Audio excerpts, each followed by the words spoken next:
hogy kicsoda Richard Cromwell? Ő a történelem maga. Az első ember, aki a világűrben született. A megszületésével véget ért az űrkutatás aranykora.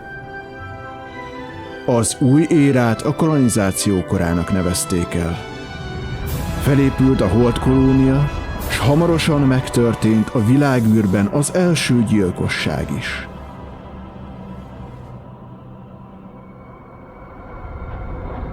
Az Emi háborúban a föld gazdasága összeomlott. Egész kontinensek maradtak energia és információ nélkül.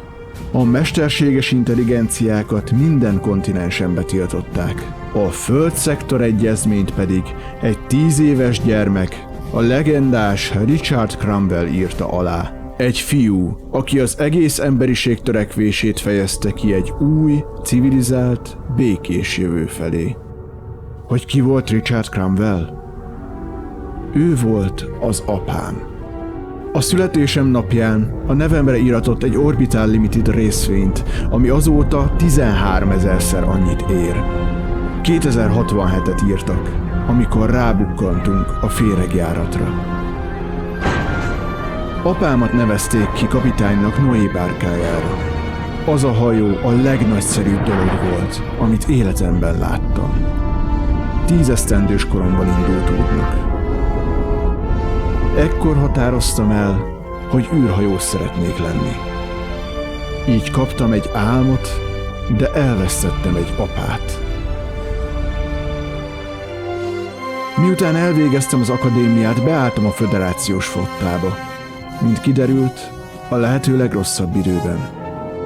Az OSEC, az Orbital Limited, az Aerospace, a mamut vállalatok kolóniái sorra szakadtak el. Mi ott az akadémián már tudtuk, mi következik. Furcsa háború volt. Akik a Marson túl egymást pusztították, hazatérve a földre együtt mulatták el a zsoldot. A Mars körüli terület csatatérré vált. Ez nem a mi háborunk volt, mi csak megvívtuk.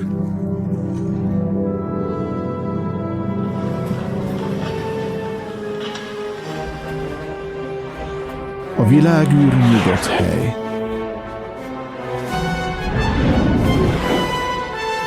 A hajón találatot kapott a Phobos közelében. 10 földi évig orbitális hulladék voltam a vörös bolygó körül. Alattam zajlott a marsi háború, én meg bámultam üveggé fagyott szemekkel. Csodával határos módon végül rám akadtak.